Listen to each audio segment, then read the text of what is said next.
This is the Havit 60% keyboard. As you can see, this comes, I got the black edition, right?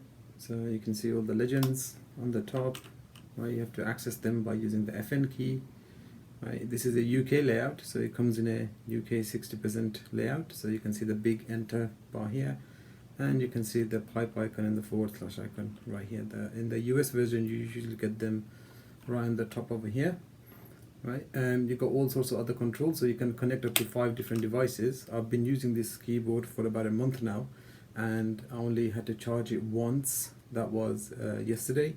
So I've been working on this one pretty much every day. So the extra things that you get is, this is not actually the 60% layout, this is actually a 65% layout, because usually in the 60% the board would end here. But you do get these couple of extra buttons there, if you can see them. You got your tilde, delete, page up, page down, and then obviously you got your arrow keys that are extra. The shift key is a bit smaller right here, and obviously if you can turn that keyboard on, the turn on button is on the back here, so you can turn it on.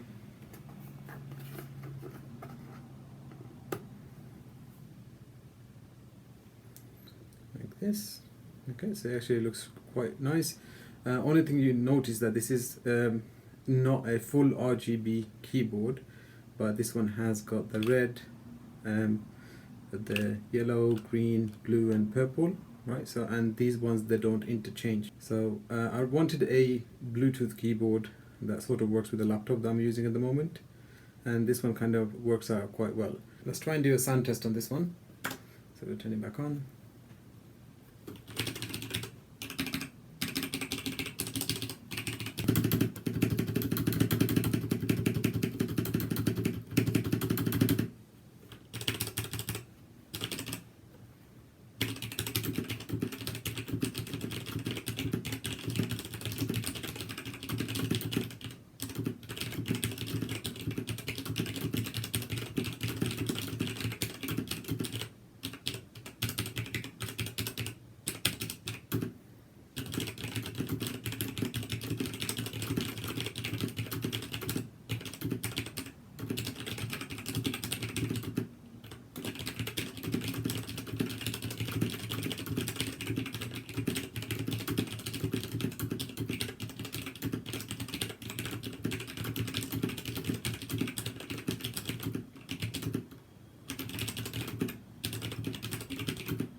So that was the sound test for this video. One of the things I wanted to do for this with this keyboard is, since I'm using it quite often now and it is quite loud, so I don't because I work in a very small room, it's kind of a, it echoes a little bit as well. So I wanted to quieten down the switches by replacing them.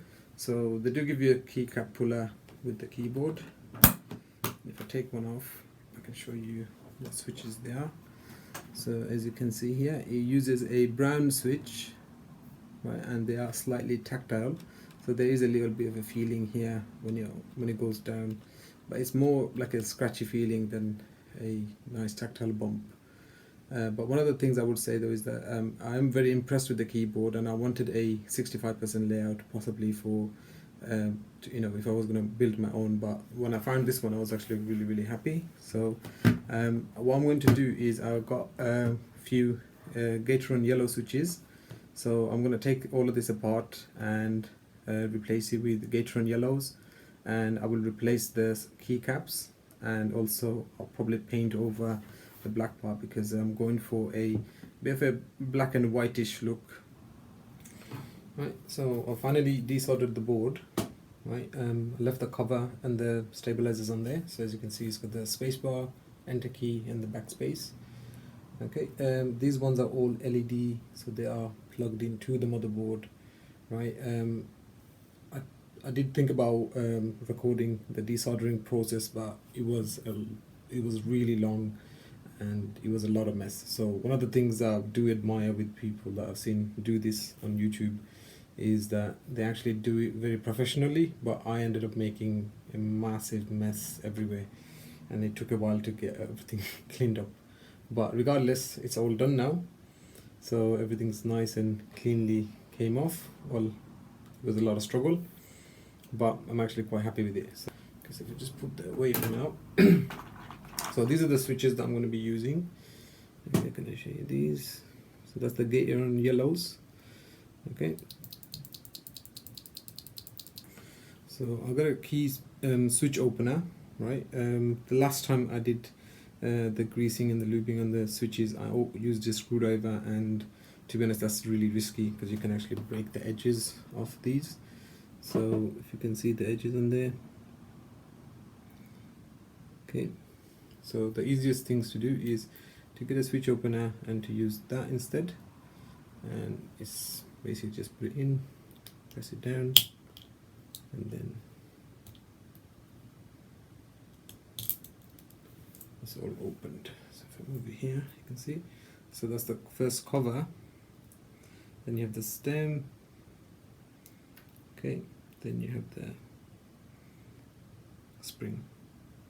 Okay, so and then obviously you have the bottom part of the switch as well.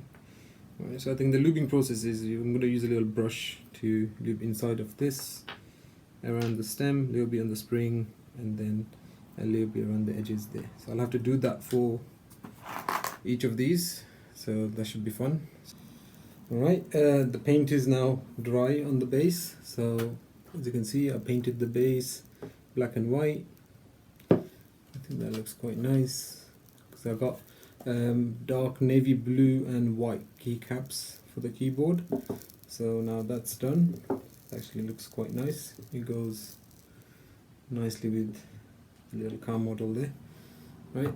Another thing that I've done is all the switches are now installed on the board. So as you can see, they've all been lubed and greased. Okay, and they sound absolutely amazing. Okay, I made a couple of mistakes when I was soldering this, because I burned one corner of the enter key, and that was a pain to fix, but it's working now, and that's fine. So now the last thing to do is to put it into the base and put the keycaps on this one. Okay, so basically the battery is here, so all I need to do is just connect the battery to the board, and then hopefully let's see how it lights up. Okay, let's try this out now.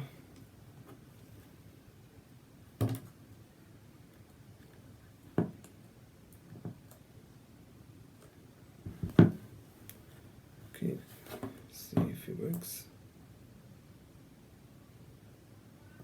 Nice.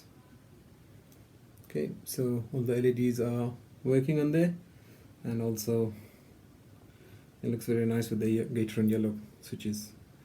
Alright then, so next part is I'm just going to screw it on to the board, and then I'm going to put the keycaps on. So hopefully next bit is going to be the final look of the keyboard.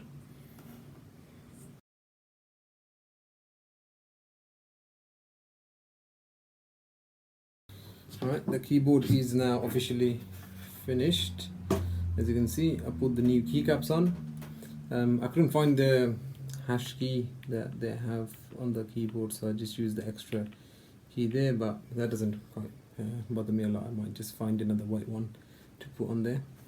But this one actually looks quite nice, and these are PBT double shot keycaps, so you can see the light shine through. I'll just turn it on.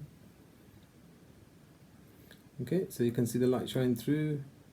They're quite nice and clean, and obviously the aesthetics actually look quite nice now. So considering going for the little black and white design of this, so I'm actually quite pleased with how it turned out. And this has been my lockdown project, and let's just do a quick sound test on this one. Alright.